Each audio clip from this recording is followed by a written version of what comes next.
Bobby Stein, y'all. Today I'm going to be reading an excerpt from the book Trials of the Earth by Mary Mann Hamilton, an early settler to the Mississippi Delta. She's an excellent writer, and she wrote what it was like helping to develop the Mississippi Delta in the late 1800s and early 1900s. Mary Hamilton was born in 1866 and died in 1936 in Carter, Mississippi. Y'all, this is me reading the excerpt, but I'm trying something different today. I thought it would be better if a woman's voice would be reading the material. So I'm using AI that's embedded in my video editor to alter my voice. I hope y'all like it. Let me know what y'all think in the comments. And as always, thank y'all so much for watching and commenting on my videos. God and all the angels laughing.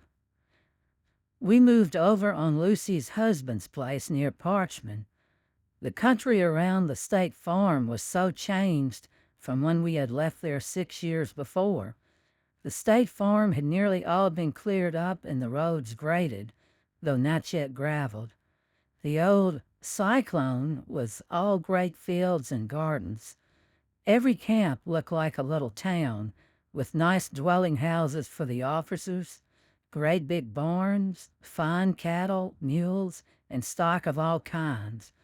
Even the cages themselves, where the convicts were housed for the night, looked nice on the outside. I couldn't say about the insides, but from the way the convicts would sing and yell going in from work in gangs of 50, they must not have been bad.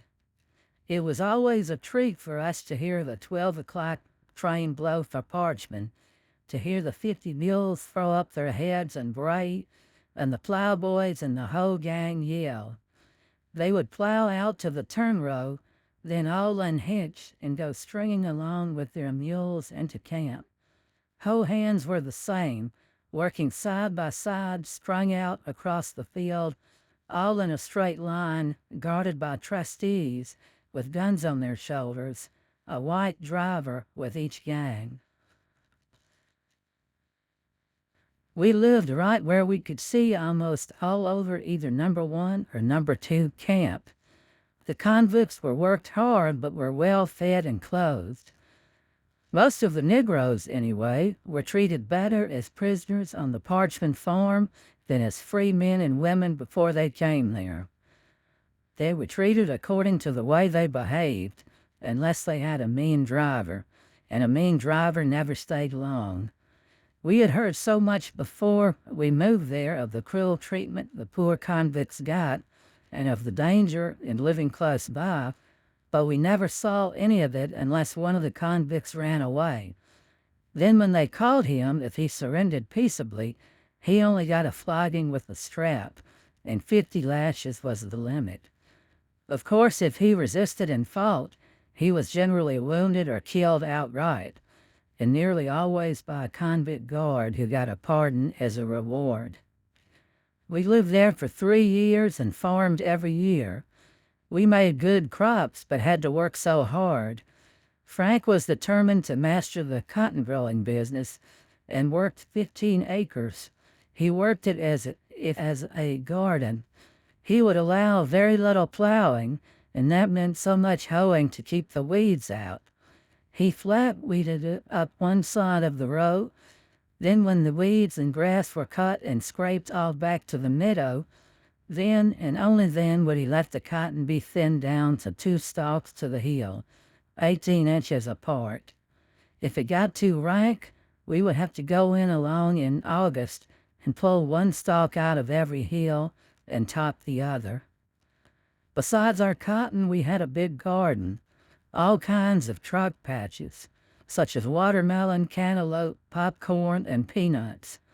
How those children had to work to have them. They insisted on having such, though, so Frank would have the ground broken from them and help them get it planted. Then he would tell them to go to work and see that they didn't let any grass or weeds grow. Frankie was the one who always proposed some new truck patch, but Leslie and Edie had to help carry it out. Not that Frankie shirked his part, but as Leslie and he were large enough now to hoe in the cotton some, they had to do the other work on the side. Frankie got lots of work out of the trustees off the state farm. He made friends of them all by always being kind to them, never jeering or making light of them. Then, too, he would shoot birds for them. He had a 12-gauge shotgun and was a fine shot. Blackbirds were thick around there. They roosted in a big canebrake near the farm, and about sundown would fly over in droves. Frankie would take his gun and go to the post office. No one was allowed to carry a gun through the farm, so Frankie would walk on the railroad when the convicts would be going in at quitting time. He would wait till a crowd of blackbirds was going over the convicts, then shoot both barrels of the gun. How they would scramble and grab for the birds. Of course, they weren't allowed very far out of line, but they managed to get all the birds that fell. That way, Frankie made lots of friends among them.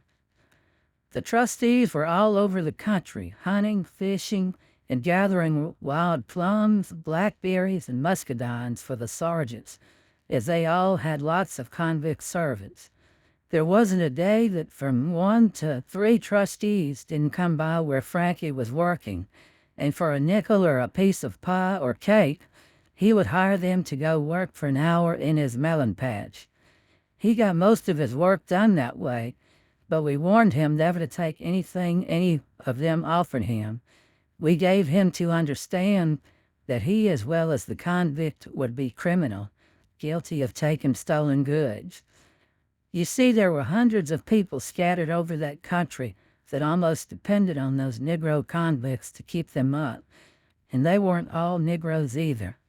When we lived near No. 2 camp, there was just a line fence between us and the farm. They had a ditch running close against the fence on their side, about 3 feet wide and 4 feet deep. There never was a morning we wouldn't see a convict slipping down that ditch with a big load on his back, slipping it to someone in the woods that grew at each end of that ditch. They would pay the convict maybe a dime or 15 cents for $5 worth of stuff stolen from the camp storeroom.